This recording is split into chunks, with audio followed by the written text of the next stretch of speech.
going to talk about a plane that is definitely not boring, everybody. Yes, of course, I'm talking about the ATR that's just been released for the Microsoft Flight Simulator 2020. I mean, recently my channel has turned into a Microsoft Flight Simulator review channel because there's just been so many add-ons and planes coming out. This is actually a serious catalog of really amazing planes. Now we've got the ATR 42 and the 72 released, for a really cheap price because Microsoft, together with SH Software, developed this. And the ratings are actually not too great thinking about this. I mean, I'm not expecting too much of quality because after all, the pricing is really low. For normal MFSF users, the plane is only $20 and the price is even lower if you own the Deluxe Premium Deluxe Edition, which I think most will actually do. I myself own it. And if you have that, it can only cost $12. This is an immensely cheap plane, so I was very excited to see this indeed. Especially because the ATR is definitely one of my favorite of planes because it is so interesting. It was built for short-haul flights and is very successful at that. I mean, over 1,000 of 72s, the bigger ones, were built here, and over 500 of these were built of the ATR 42, both of which we have now included in this add-on, the smaller one and the bigger one. Immensely successful plane, and of course, it's built to be flown on very short runways. Here we are at Skiathos Airport in Greece. This airport we visited in real life a year ago, and we saw some ATR 72s operate here. That was super interesting. With this turboprop jet engine, this plane can fly anywhere on the shortest runways in the world and carry 72 passengers. Is the number according to the passengers, actually? Yes, the 72 seats, 72 people, which is amazing for the name. Great name choice, ATR. After all, this is a European plane that is used worldwide. So let's go ahead and just take it off here. We have a relatively modern cockpit, and we can already see how this add-on wants to be taken seriously. We have an iPad here that does the payload, performance, aircraft. All right, here we go. We can open the doors. We even have maintenance here, which is really cool. Refuel the oxygen supply and other stuff here. We might just want to focus on the takeoff as well, though. Here we go. We've already reached the end of the runway, but we've got so much speed that we can literally vertically take this plane off. Amazing operations here. Normal day for the 72. We can nicely put the landing gear up. So far about this add-on, we can say this looks pretty damn good. I have nothing to complain for. I paid $12 for this. This might be one of the best value for money planes so far. And that is definitely thanks to Microsoft that spent some money on this. I'm not quite sure. I'm pretty sure they're losing money with this plane. All that stuff. But you know what? Let's go back into the cockpit here because I want to check out the cabin. So the circuit breakers don't work. No, this is not a 1-2-1 plane. If you go on a search mission to find buttons that are not usable, you actually do have a pretty hard time outside of the circuit breakers. I've not done a full review on this. I've never flown an ATR, even as a passenger. This is a very stupid and useless video for you guys, but honestly, this looks really, really nice. Really great work here. But come on now, let's go into the cabin here. We, of course, see our emergency exit door, which there is for the pilots here on the roof. We've crashed into the ocean, perhaps. All right, we might want to respawn back in, but of course, here we are now at St. Bartholomew, a place that probably will be definitely flyable on the ATR, even on the big one. This is the 72. But come on, let's go ahead and check this out here. This is, this is a pretty European cockpit. It's a European plane after all. Let's check out the FMS. How, realistic does this look to the eye? It really doesn't look bad. No, nothing to be worried about. All right, I'm pretty happy with this so far. But let's take a look into the cabin anyway here. This is the very interesting entrance of the ATR. We can see this very weird space, actually. I really don't get that. But we can check out the cabin. Of course, this is a relatively cramped plane. This is not this big. I don't think this has the best passenger experience. This is probably a relatively, loud plane as well with its turboprop engines. But something I want to try here, of course, is maybe opening the cargo door, main door, all that stuff, service door. We can open all these doors, and that is despite the engines running. Look at this. We even have a staircase here at the bottom with a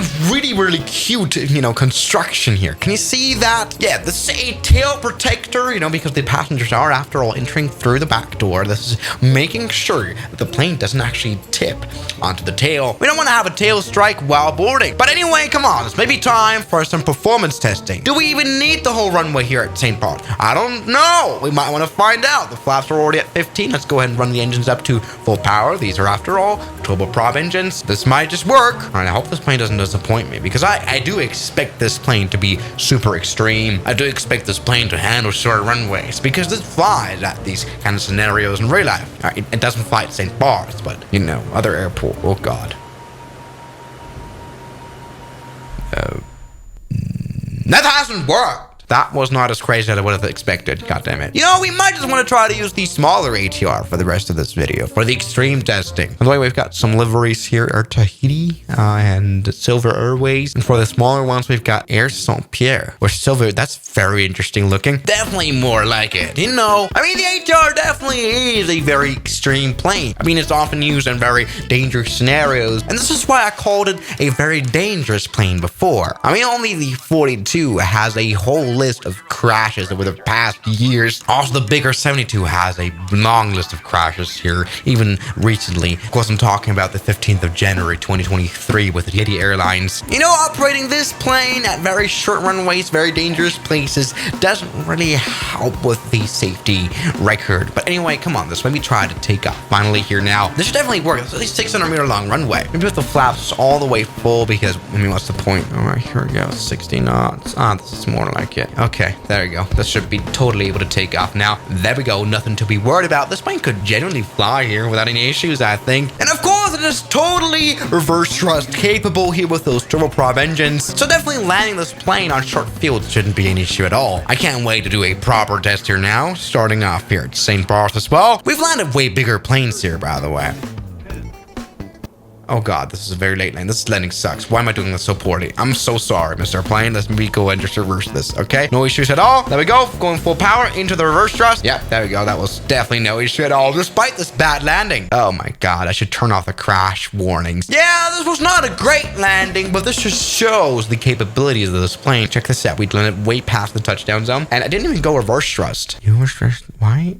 What's going on with the flight simulator? All right, so we need a more extreme runway for sure. Welcome to Nepal. I mean, the plane operates here a lot. There's a 42 here at Lukla, 600-meter long runway, but we're now at almost 10,000 feet of height. You know, this is not gonna be easy, but let's turn on the plane here. I've never done this thing ever before on the ATR. You know, a good way to find out how good an add-on is to start it up. So let's go ahead and do that. Start these engines. And this plane I'm very unfamiliar with. I have no idea what to do. Here you go, electric power here. So let's go ahead and turn on the battery here. Looking good. All right, systems have started up. Now this is a very Airbus thing. You know, with all these switches turned off, we might just want to just press them in and just hope that works well. All right, looking great. Do we have an APU on this plane? We, I think don't, right? So let's maybe try to already start up this plane, okay? So let's go ahead and just start A and B. Engine start 1. Let me add some fuel in there. Put that to auto. Yes, and that starts to do some magic here. We can see some spinning in the engines. This is a very simplistic plane, and we might already want to start up engine number 2. Looking great. Engine number 2, engine number 2. There we go. Plane is already running, and we're, I think, already off to go. We've got flight controls here. Let's go ahead and release the wheel chocks here so that we can start moving. It's interesting how it's not really visually showing the wheel chocks. That's a turn off. Let's go ahead and turn those off anyway. Let's, God damn! All right, anyway, come on, let's finally do this here. Take off. Definitely no worries at all, actually. This is definitely gonna work. It's even going downhill. I'm totally confident in this plane and its ability to take off from Lukla. We're looking at 60 knots already, 70 knots, and let's not collide with an object again. Oh, God. Oh, okay, there we go. All right, we're flying. And that has worked. Incredibly barely. All right, you know what? I wouldn't feel super safe flying this plane here. That was pretty much an overrun, and then we just ran off the cliff. We're now below the runway altitude. Yeah, well, okay, yeah, maybe we shouldn't fly this plane in real life. But of course, it's time for a final proper test. Welcome to Saba Airport here, the shortest runway in the world. And you know, if this is not gonna work, I'm gonna be very disappointed here. All right, here we go. We've got 115% of the power. I think we're overpowering this plane, but anyway, come on. We're getting faster. This will be close. 70 knots. This is not gonna work. Okay, 80 knots, and it is gonna work. It has worked! Barely! clearly. So anything, guys, so much for watching today's video. I'm disappointed in this plane. The add-on plane itself, on the other hand, is pretty good, especially for the price. Nothing to really complain. And so everybody, thank you guys so much for watching today's video, and I'll see you guys tomorrow as always. Good night. Now, thank you very much to my highly supporting members like Jamie Ashton, Mike C, James Duram, Ragings, Met RLG, Matt Fan Z, Moritz, Bellhausen, Knots Enthusiast, Shadow, New York, Ryland Williams, Kelly Chaos, John O'Brien, and I'm addicted to Airbus A380s. Thank you.